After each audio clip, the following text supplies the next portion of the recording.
um novo conceito de oração. Isso nos leva ao assunto da oração. E por quê? É que nesta era, mais uma vez, a natureza do poder espiritual na Terra está prestes a ser universalmente conhecida e sua disponibilidade demonstrada. A maior parte das orações do mundo tem sido uma tentativa de esclarecer a Deus, dizer, informar ou pedir a Deus, se necessário, implorar a Ele, até mesmo suborná-lo para fazer ou ser algo. A oração tem sido uma atividade da mente humana, constituída por pensamentos e palavras. Nos primeiros dias de nossa experiência metafísica e espiritual, tentamos trazer a presença e o poder de Deus à cena humana e, de alguma forma, manipulá-los. Às vezes, era uma tentativa de trazer o Espírito de Deus para a cura do conceito material do corpo, ou trazer Deus à Terra para impedir guerras ou salvar vidas no meio da guerra. Às vezes, chegamos a Deus até mesmo em busca de suprimento. O assunto do suprimento exemplifica melhor a natureza da ignorância que fomenta essa tentativa de usar Deus. Em primeiro lugar, olhe para o mundo e veja se há alguma falta de suprimento, alguma falta de árvores, flores, frutas e vegetais. Se há alguma falta de ouro, prata, platina, óleo ou minerais. Olhe para este mundo e veja se você consegue encontrar a falta de alguma coisa necessária. Em vez disso, observe a abundância infinita, que levou algumas nações a destruir muitos de seus ativos. Pense por um momento no que significaria ir a Deus e pedir mais suprimento, quando a terra já está cheia de todas as coisas boas. Agora, estamos entrando em uma época em que está começando a ser universalmente entendido que a oração não é para uma iluminação humana ou para influenciar Deus, mas sim para nos sujeitar ao poder divino. O mundo está aprendendo rapidamente a compreender que a oração, em sua forma mais elevada, é abrir a consciência para receber luz, sabedoria e compreensão. A abertura da consciência para que o reino de Deus possa ser estabelecido na terra como no céu, para que a vontade de Deus seja feita conosco, em nós e através de nós. Esta é a oração que permite a uma pessoa admitir humildemente: eu não posso fazer nada por mim mesmo. Faça-se a tua vontade em mim e por meu intermédio. Agora, não há mais uma tentativa de informar a Deus sobre as necessidades do mundo.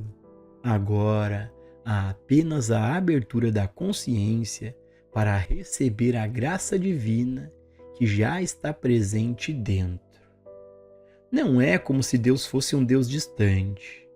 Não é como se Deus ignorasse nossas necessidades. O reino de Deus, estando dentro de nós, e a natureza de Deus sendo onisciência, toda sabedoria, onipotência, todo o poder, onipresença, toda a presença, não há nada que possamos fazer no reino da oração, exceto ouvir. Só é preciso lembrar que Deus não está no redemoinho. Deus não está na cena externa. Deus está na voz mansa e delicada. A presença de Deus e o poder de Deus são percebidos apenas em nossa capacidade de nos abstermos de todas as tentativas de informar ou influenciar a Deus. E, em proporção à nossa capacidade de ouvirmos a voz mansa e delicada. Leva um período de treinamento até que você possa reverter completamente o conceito de oração do mundo e chegar a um nível em que a oração é ouvir e receber a atividade da graça divina que está dentro, entendendo que isso só pode ser feito em silêncio. A Imaculada Conceição. Uma vez que você alcança a habilidade de ouvir e receber essa graça interior, você está em algum grau de posse daquela mente que também estava em Cristo Jesus. É nesse ponto que você começa a receber instruções sobre a natureza da criação. Ao fazer isso, você se verá no meio de uma verdadeira experiência de Natal e começará a entender a natureza da criação do homem e por que o Mestre Jesus foi capaz de revelar Deus como sendo o Pai. Deus é o Pai. A primeira percepção disso, mesmo que pequena, começa a mudar a natureza de sua vida e a natureza de seu corpo. Deus é o Pai. O Espírito é o princípio criativo. Isso lhe dá sua primeira luz sobre o significado da concepção imaculada. Deus revelando-se e manifestando-se como seu e o meu ser individual. Esta é uma concepção completamente separada e à parte dos processos físicos. É a criação divina. A criação revelada no primeiro capítulo do Gênesis, em que o homem é feito à imagem e semelhança de Deus. Deus, individualmente formado, individualmente revelado, a mente de Deus e a vida de Deus manifestada na terra como forma. Esta é a concepção imaculada e o nascimento virginal. Nossa compreensão da verdade da Imaculada Concepção pode ter sido adiada porque muitos de nós chegamos à revelação mística da vida por meio das ciências mentais. Nessas ciências mentais, primeiro, nos elevamos acima da crença de que o próprio corpo é tudo o que existe para nós e que tem dentro de si as questões de vida e morte, para uma percepção do governo do corpo por meio da mente. Isso nos elevou acima do materialismo grosseiro do início do século XIX e dos séculos anteriores a ele, e nos permitiu ver que há um reino além da matéria e da forma, um reino invisível, mas tangível. Como esse foi o primeiro passo para muitos de nós, nos acostumamos a pensar na mente e no pensamento como poderes, sem perceber que havia um eu usando a mente e o pensamento, e que, portanto, deve haver um reino além até mesmo da mente. É onde estamos agora. Não descartamos o corpo, a matéria ou a mente. Simplesmente relegamos o seu devido lugar como instrumentos do eu, que eu sou e subordinado a ele. À medida que entendemos esse eu, chegamos ao nosso ser. Este ser que foi concebido de forma imaculada e virginal. Mas esse eu nunca aparece, exceto como identidade espiritual. Aquilo que contemplamos é apenas a mente e o corpo, mas o ser, o eu, a realidade é o ser divino, o ser puro, e isso que o Natal revela. Até agora, foi ensinado que havia apenas um Filho de Deus, um indivíduo criado espiritualmente. Mas nesta era está sendo revelado que o único ser que Deus é, você é e eu sou. Agora você começa a perceber Deus manifestado como seu ser individual e começa a compreender a natureza imaculada e imortal do seu ser. O Natal revela o ser indestrutível e imortal. Não há como experimentar a imortalidade, exceto através da compreensão de que não há começo. Só o que não tem começo é sem fim, e essa é a identidade que eu sou e você é.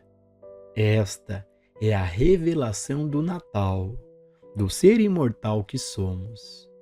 Jesus não alegou para si um nascimento diferente ou uma criação diferente, mas falou de meu Pai e vosso Pai, reconhecendo que Deus era seu Pai e Pai de todos, e, portanto, todos são um na filiação divina. Ele disse: eu e meu Pai somos um. Antes que Abraão existisse, eu sou.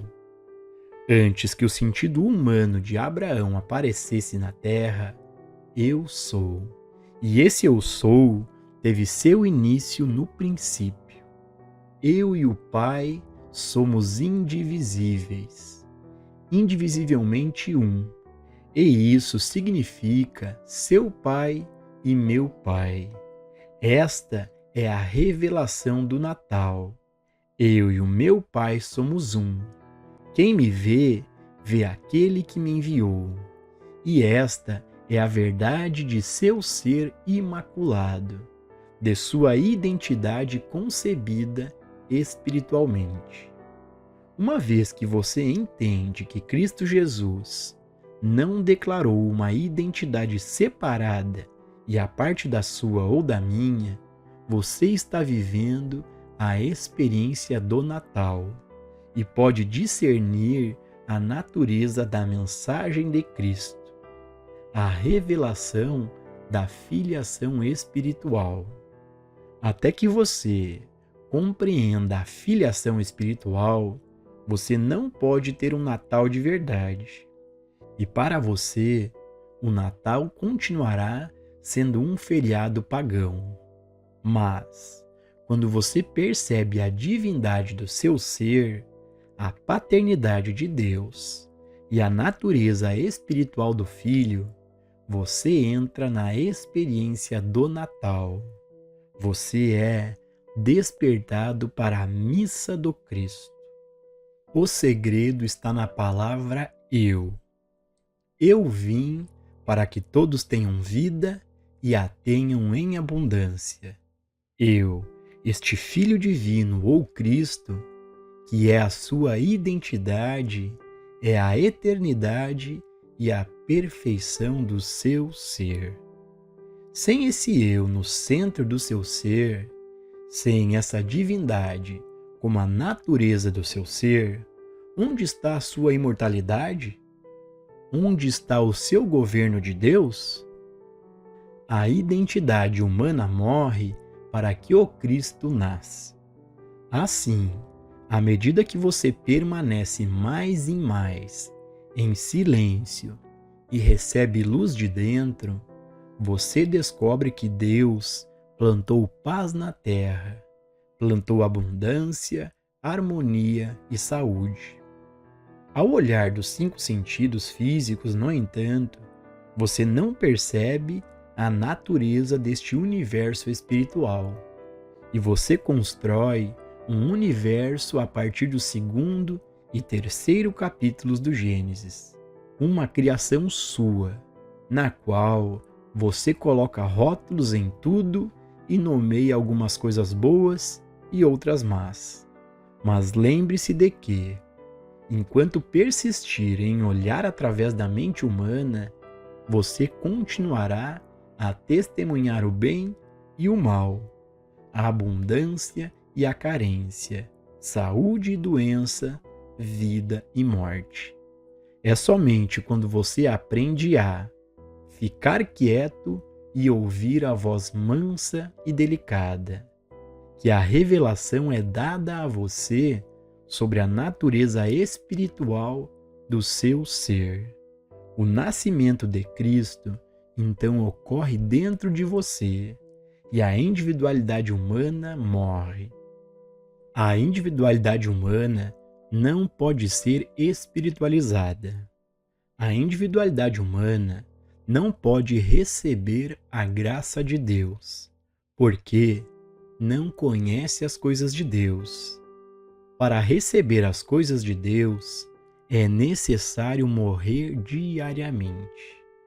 Olhar para o mundo e reconhecer a abundância infinita que existe é realmente morrer, em parte para a crença na abundância e na carência, porque é evidente que não há abundância e carência, há apenas abundância.